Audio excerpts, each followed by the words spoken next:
بسم اللہ الرحمن الرحیم۔ نبی آخر الزمان صلی اللہ علیہ وسلم نے ارشاد فرمایا کہ جب بھی تم میں سے کوئی مسجد میں داخل ہو تو داخل ہوتے ہی تحیۃ المسجد پڑھ لے، یعنی بیٹھنے سے پہلے 2 رکعت نماز پڑھ لے۔ اور یہ عربوں کے ہاں بہت اچھا یہ رواج ہے کہ عرب اس چیز کو بہت اہتمام کے ساتھ کرتے ہیں۔ اللہ سے دعا ہے کہ ہمارے اندر بھی، ہمارے عجم میں بھی یہ رواج آ جائے، یہ سنت زندہ ہو جائے۔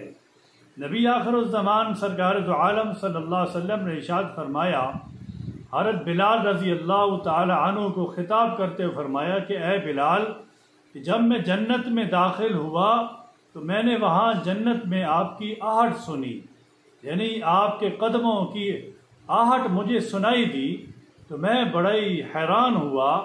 اور پھر آپ نے یہ پوچھا حضرت بلال رضی اللہ تعالی عنہ سے کہ آپ کا یہ عمل کیسے ہوا کہ میں جنت میں تھا اور آپ کے چلنے کی آواز مجھے وہاں پہ سنائی دے رہی تھی۔ حضرت بلال رضی اللہ تعالی عنہ نے ارشاد فرمایا، یا رسول اللہ صلی اللہ علیہ وسلم، 2 عمل کی وجہ سے۔ ایک عمل میرا کہ جب پہ میں نے اذان پڑھی ہے تو اذان کے بعد میں 2 رکعت نماز نفل پڑھتا تھا، یعنی پڑھ لیتا ہوں۔ اور دوسرا عمل کہ جب بھی میرا کبھی بھی وضو ٹوٹتا ہے تو میں وضو کر لیتا ہوں، یعنی وضو کا عمل یہ کتنا بڑا عمل ہے۔ اور 2 رکعت نماز نفل پڑھنا اس پہ کتنا وقت لگتا ہے، لیکن اللہ تبارک و تعالی کتنا مقام دے رہے ہیں حضرت بلال رضی اللہ تعالی عنہ کو۔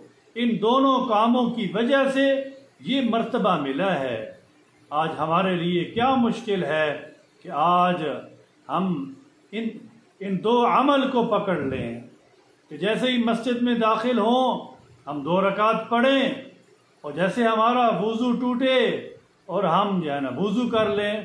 اور یہ تو مشہور حدیث ہے نبی علیہ الصلوۃ والسلام سے، یہ اپنے رزق کے بارے میں، روزی کے بارے میں شکایت کی گئی تو آپ نے کیا فرمایا کہ ہمیشہ وضو کے ساتھ رہا کرو، اللہ تبارک و تعالی تمہارے رزق کے اندر برکت ڈال دیں گے۔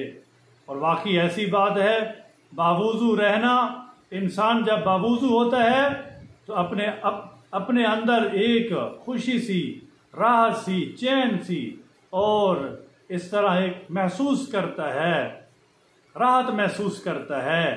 اور جب انسان بغیر وضو کے ہوتا ہے تو عجیب سی ایک سستی چھائی ہوتی ہے بدن پر۔ تو نبی علیہ الصلوۃ والسلام کا یہ عمل بہت بڑا عمل ہے۔